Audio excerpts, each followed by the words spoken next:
ये कोई छोटी मोटी समस्या नहीं है कि जुमे की नमाज के बाद आज कश्मीर से लेकर देश के दूसरे हिस्सों में कुछ लोग सड़क पर आते हैं और कहते हैं कि हर घर से नसरुल्लाह निकलेगा। अगर नसरुल्लाह निकलेगा तो वो एक टेररिस्ट था, और जो लोग ये नारे लगा रहे हैं वो हर घर से आतंकी निकलने की बात कर रहे हैं, और ये इस देश के लिए बहुत बड़ा खतरा है। हिजबुल्लाह और नसरुल्लाह को कुछ लोग हीरो बना रहे हैं क्योंकि उन्हें धर्म दिख रहा है। उन्हें यह दिख रहा है कि हिजबुल्लाह और नसरुल्लाह इजराइल से लड़ रहे हैं, इसलिए नसरुल्लाह की मौत के बाद हिजबुल्लाह के साथ उन्हें खड़ा दिखना चाहिए। लेकिन जो लोग हिजबुल्लाह और नसरुल्लाह के लिए भारत में नारे लगा रहे हैं, उनसे कोई पूछे कि ये हिजबुल्लाह और नसरुल्लाह तो ऐसे हैं जिन्हें खुद मुस्लिम देश आतंकी बता चुके हैं। साल 2016 में अरब लीग में शामिल 22 देशों ने हिजबुल्लाह को आतंकी संगठन घोषित किया था। उसी साल 6 मुस्लिम देशों वाले गल्फ कोऑपरेशन काउंसिल जीसीसी ने हिजबुल्लाह को आतंकवादी संगठन घोषित कर दिया था। अमेरिका, यूरोपियन यूनियन समेत करीब 60 देश ऐसे हैं जो हिजबुल्लाह को आतंकी संगठन मानते हैं। यानी मुस्लिम देश से लेकर यूरोपीय देश, अमेरिका, सब इसको आतंकी मानते हैं, इस संगठन को आतंकी संगठन मानते हैं। ये कौन लोग हैं भारत में जो उस आतंकी के साथ खड़े हो रहे हैं? और ऐसे में सवाल है कि जिसे दुनिया आतंकी संगठन मान रही है, जिस संगठन का मुखिया हजारों निर्दोष लोगों की हत्या का जिम्मेदार है, उसकी मौत पर आंसू बहाकर आप क्या मैसेज दे रहे हो? नसरुल्लाह भी कोई मसीहा नहीं था, वो कोई ऐसा नहीं था कि किसी पर फूल बरसाता था। वो इजराइल पर रोज रॉकेट बरसाता था, जाने लेता था। नसरुल्लाह की लीडरशिप में ही हिजबुल्लाह ने इजराइल पर भयानक से भयानक अटैक किए थे। पिछले एक साल में हिजबुल्लाह ने 10,000 रॉकेट इजराइल पर दागे थे, यानी औसतन 30 रॉकेट रोज इजराइल पर दाग रहा था हिजबुल्लाह। इजराइल के रिहायशी इलाकों को टारगेट करके रॉकेट मारे जाते थे। इनमें इजराइल के सैकड़ों लोग मारे जा चुके हैं। जब से हिजबुल्लाह 1982 में बना है, तब से वो इजराइल में आतंक फैला रहा है, चाहे वो सुसाइड बॉम्बिंग, चाहे वो रॉकेट दागना हो, चाहे भीड़ भाड़ वाले इलाके में बमबारी या गोलीबारी करवाना हो। नसरुल्लाह ने इजराइल को तबाह करने के लिए हिजबुल्लाह के 1 लाख आतंकी तैयार करवा दिए थे, जो इजराइल का खून बहाने के लिए तैयार रहते थे। तब तो किसी को नहीं दिखा कि इजराइल के आम लोग मर रहे हैं, सिर्फ इसलिए क्योंकि आपको उनका धर्म नहीं देखना है। अब ऐसे खतरनाक आतंकी के मारे जाने पर जो लोग उसके लिए नारे लगा रहे हैं, रैलियां निकाल रहे हैं, उनकी सोच पर सवाल उठेंगे। हमने आपको कश्मीर से रिपोर्ट दिखाई, अब आप उत्तर प्रदेश की तस्वीर देखिए। यूपी में भी जुमे की नमाज के बाद नसरुल्लाह और हिजबुल्लाह के लिए नारे लगाने वाली भीड़ इकट्ठा हो गई। उत्तर प्रदेश से जरा ये ग्राउंड रिपोर्ट देखिए।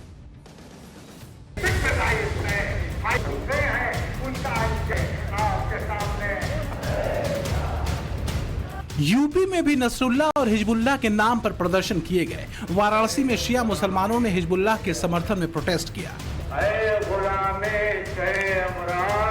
वाराणसी की जामा मस्जिद में आज जुमे की नमाज के बाद नसरुल्लाह के लिए प्रदर्शन किए गए। शिया समुदाय ने नसरुल्लाह को शहीद बताया। जगह जगह जुमे की नमाज के दौरान तकरीरें हो रही हैं इजराइल के खिलाफ। अपना जो गुस्सा है, अपनी जो नाराजगी है, वो शिया समुदाय के लोग हैं वो साफ तौर पे निकाल रहे हैं, अपनी भड़ास निकाल रहे हैं। वाराणसी की जामा मस्जिद के अंदर ही जमकर नारेबाजी हुई और तकरीरें दी गई। इजराइल को इंसानियत का दुश्मन बता दिया गया। हसन नसरुल्लाह आतंकवादी नहीं है। हसन नसरुल्लाह ने हिंदुस्तान की 50 नर्सों को दाइश से, IAS से छुड़ा के हिंदुस्तान भेजा था। वो आदमी कैसे आतंकवादी हो सकता है? अगर वो दहशतगर्द हैं तो हिंदुस्तान को जो हमने अंग्रेजों से आजाद किया तो हम भी दहशतगर्द थे। इसका मतलब भाई हम अपने मुल्क को आजाद अगर करा रहे हैं तो हम दहशतगर्द कैसे, ये बताए मीडिया। 7 अक्टूबर को जो इजराइल में हमला हुआ था उसे आप क्या कहेंगे? क्योंकि उसी की प्रतिक्रिया के स्वरूप इजराइल लगातार हमले कर रहे हैं। ये देखिए, इजराइल के जितने हमले हैं तमाम तर जो हिजबुल्लाह दिफा कर रहा है। हिजबुल्लाह ने कभी किसी पे अटैक नहीं किया, दिफा के लिए अटैक किया। अब हमें बुलाया जा रहा है। शिया मुसलमानों ने कहा कि नसरुल्लाह की शहादत का बदला लिया जाएगा। देखिए वाराणसी की जामा मस्जिद में जुमे की नमाज के बाद क्या माहौल था। वाराणसी के एक मस्जिद के अंदर मौजूद हैं और यहाँ पर शिया समुदाय के जो लोग हैं वो जुमे की नमाज अदा करने के लिए पहुंचे हैं। लेकिन दिलचस्प बात यह है कि यहाँ पर इजराइल के खिलाफ नारेबाजी हो रही है। हाथों में नसरुल्लाह के जो तस्वीरें हैं, पोस्टर हैं, वो लगे हैं और इसके साथ ही यहाँ पर तकरीर की जा रही है। इस तरह से उत्तर प्रदेश में कई जगहों पर शिया मुसलमानों ने हिजबुल्लाह के समर्थन में प्रदर्शन किए। लखनऊ में बड़ा इमामबाड़ा में शिया मुसलमानों ने इजराइल के खिलाफ नारेबाजी की। यहां जुमे की नमाज के दौरान ही इजराइल मुर्दाबाद के नारे लगाए गए।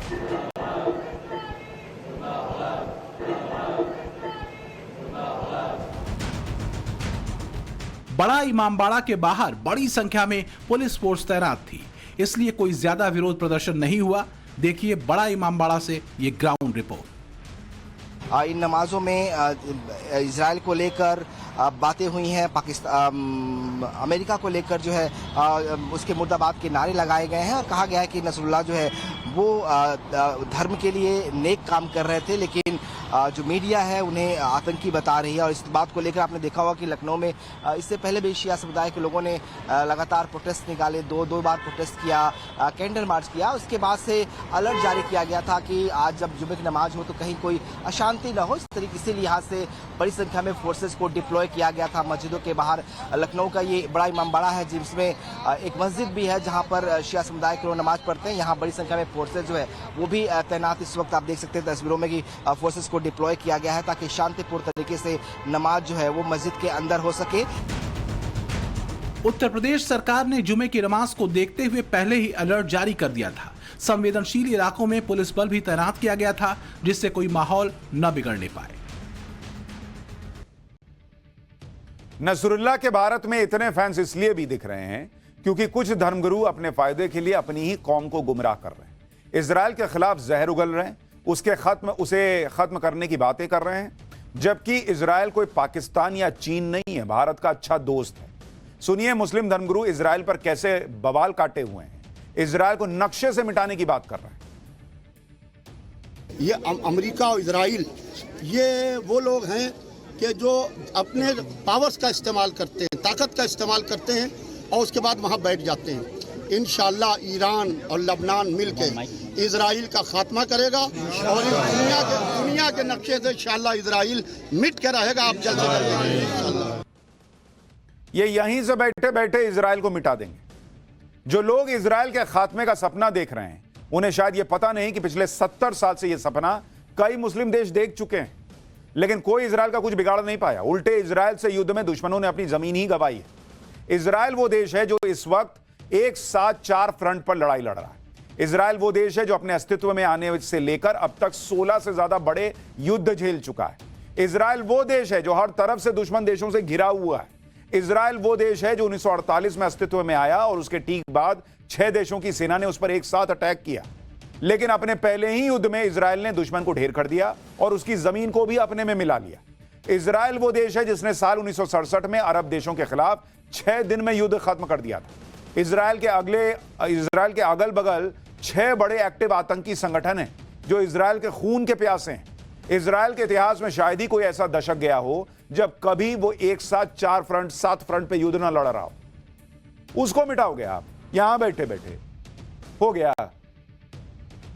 लेकिन इजराइल के खात्मे का सपना देखने वाले वो लोग जो नसरुल्लाह की मौत पर भारत में भीड़ जुटा रहे हैं, नारे लगवा रहे हैं, वो ये नहीं जानते कि वो एक समुदाय का कितना नुकसान कर रहे हैं। क्योंकि नसरुल्लाह की मौत को लेकर जिस तरह का विरोध हो रहा है उन प्रदर्शनों में बच्चों के शामिल होने पर सवाल उठ रहे हैं। क्योंकि इस तरह के प्रदर्शन में बच्चों को उतारने का क्या मतलब है बॉस? क्या मतलब है? बच्चे को लेकर क्यों आ रहे हैं आप?